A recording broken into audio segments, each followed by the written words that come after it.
Today, we will talk about evidence based medicine, evidence hierarchy, and levels of evidence.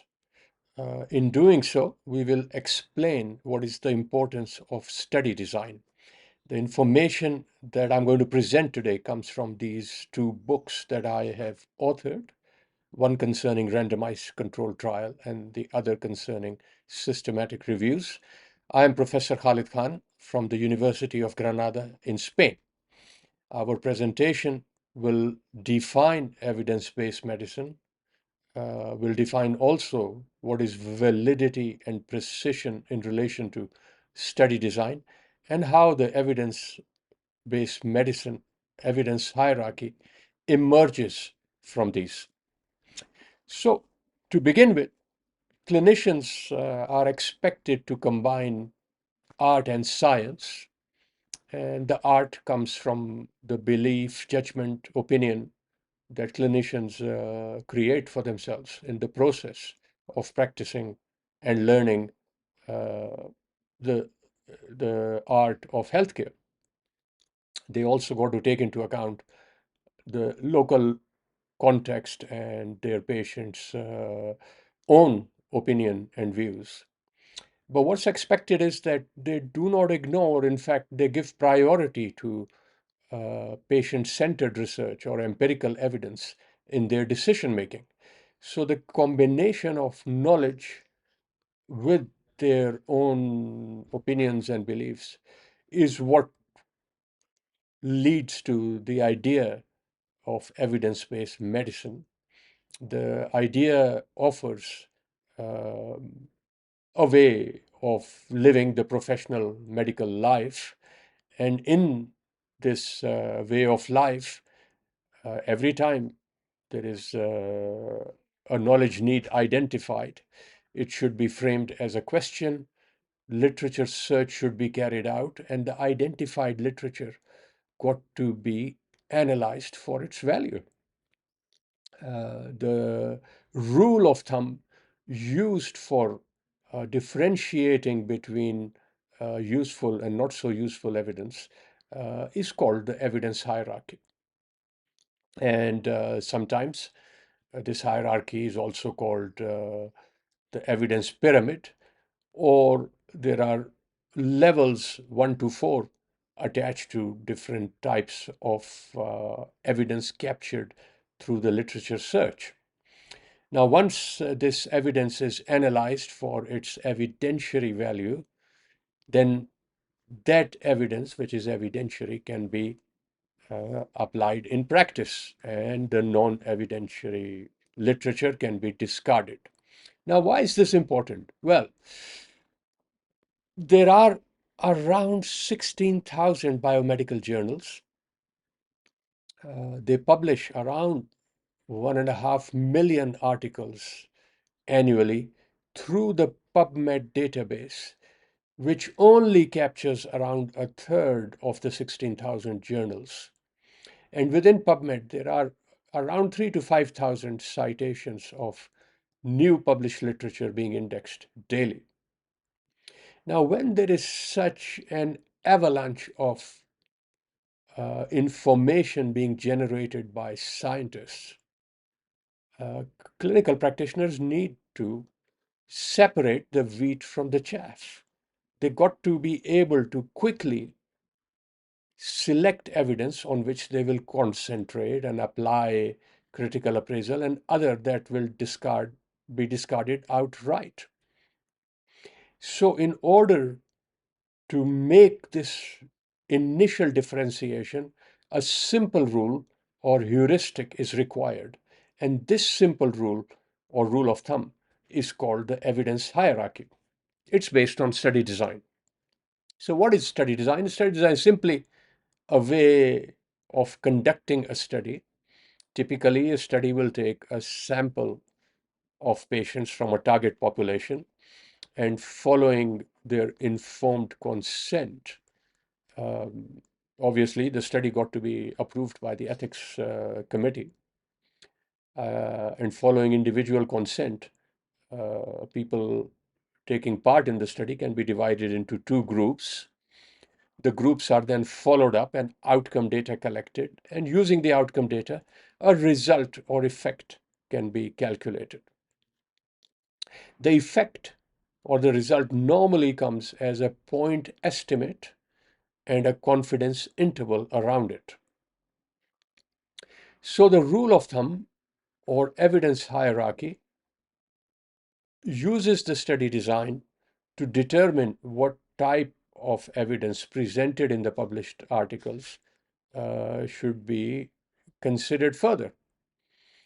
For this, randomized control trials are regarded as level 1, and controlled observational studies, i.e., cohort and case control studies, are regarded as level 2. We're going to explain that in a bit more detail in a second. But the important thing to note is that once you pass these two levels, the rest of the other kind of evidence that exists, for example, case reports, case series, consensus and opinions, and lab research, are considered non-evidentiary. Why is this?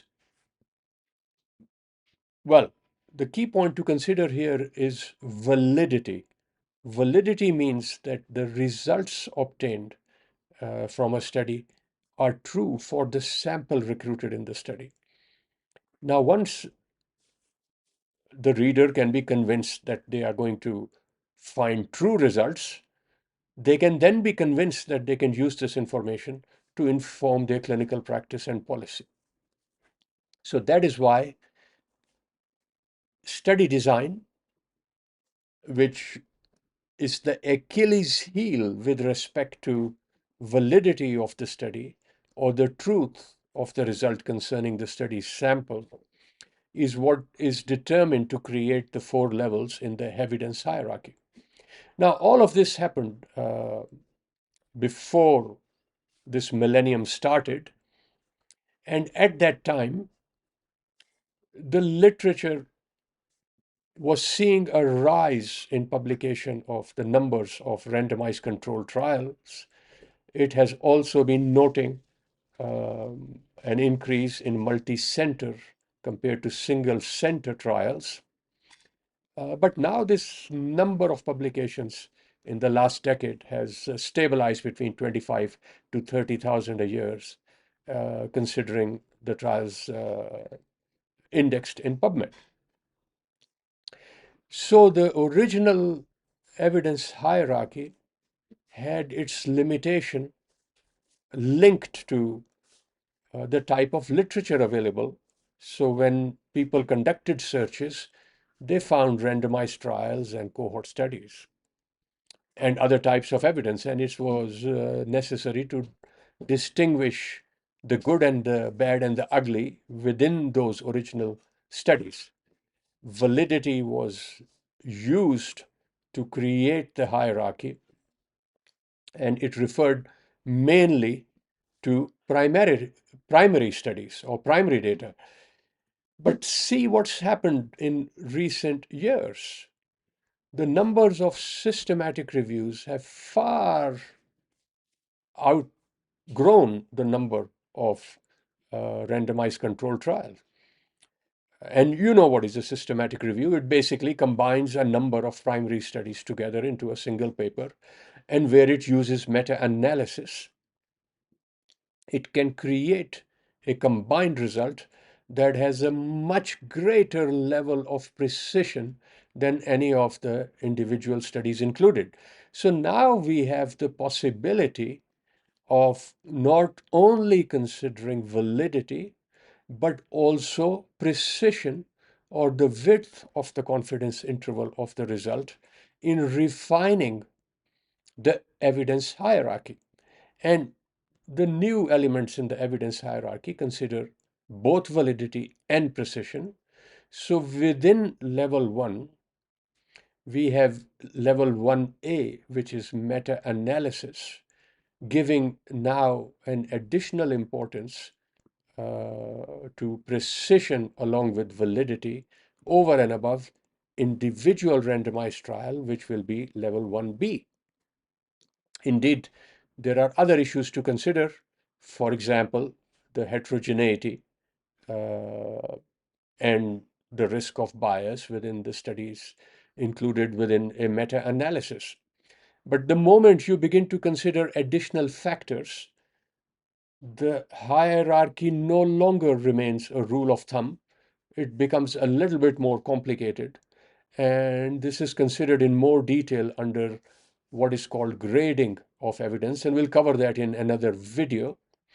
But here, limiting ourselves to the simple heuristic provided in evidence hierarchies, we can turn also our attention to level two, which is the weaker form of the evidentiary evidence.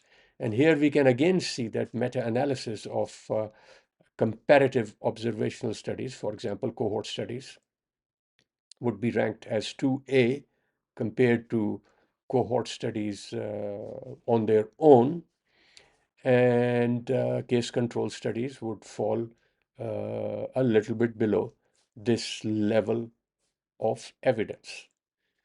So here we are. I hope this video helped you understand how level of evidence or evidence hierarchies have developed towards the understanding that validity and precision ought to be considered together. And we therefore take into account both meta-analyses and primary studies in the levels of evidence of effectiveness in evidence-based medicine. Thank you.